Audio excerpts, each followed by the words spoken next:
How are you? Tom, great. How about you, man? Awesome. We went from 40 degrees to 90 pretty quick. No spring. Yeah, winter and summer. Dana J. Dykehouse Stadium, this is going to be year number 8, I think, in here, right? Yeah. Does that sound right? Yep. It's still gorgeous, man. Yeah, it's an unbelievable facility. I think best in the FCS. And we're lucky. And we've been able to fill it the last couple seasons, too, with a lot of fans. Sports supervisor for football. You have administrators that are sports supervisors for different sports. Yep. What's the role of the supervisor for football? Yeah, just assist with the day-to-day operations of the football program. Lucky enough, we got 110 student athletes and obviously fairly large staff, but help with any administrative roles, scheduling, etc. But it's a privilege. You supervised a hell of a season last year. It was a good run. Yeah. How about the turnout of the Jacks fans in Frisco? We weren't sure what to expect. It was incredible. It was, especially coming off the spring season being there, and then obviously with the culmination of a special run this past fall.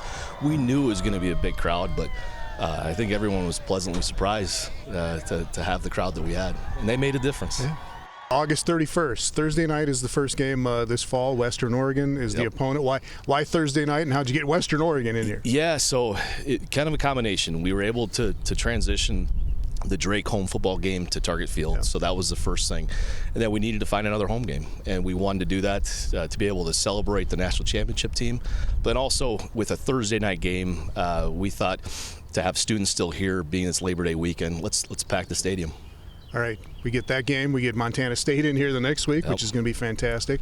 And then, as you said, September 16th at Target Field in Minneapolis, home of the Minnesota Twins, taking on Drake. How does that game come about? Yeah, it's special. I mean, you look at the Minneapolis market, really, and then the number of students we have there, number of alums, it just made sense. And then also with partnership with the Twins organization, it's going to be a special day for SDSU.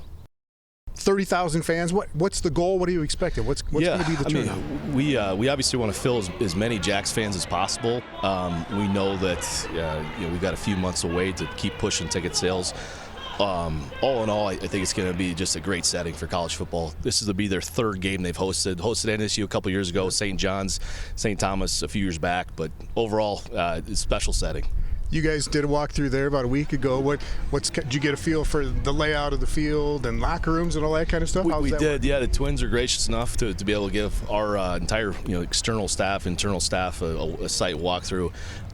Really cool, just to be able to be on field level, walk through kind of, hey, what does the game day feel look like between the clubhouse, between parking, between concessions, restrooms, etc. What it's all going to entail. And I know this. I know in talking with the groundskeepers, fingers crossed, no rain, especially if the Twins are still in the hunt. But no, all in all, they've been able to do it. This will be the third time, and yeah, it should be a lot of fun. One of the sidelines will be basically the third base line, right? It will. And if you had a box seat behind the third base dugout, that'd be a good seat for this football game. It's a great deal. The sidelines itself, yeah. I mean, if you look at home plate all the way on the third base line into left center, I mean, you got obviously the skyline, Minneapolis behind you, but then just the overall feel. It's going to be intimate enough, for a football game, but also be able to spread your wings, and take in the sights and sounds. Yeah.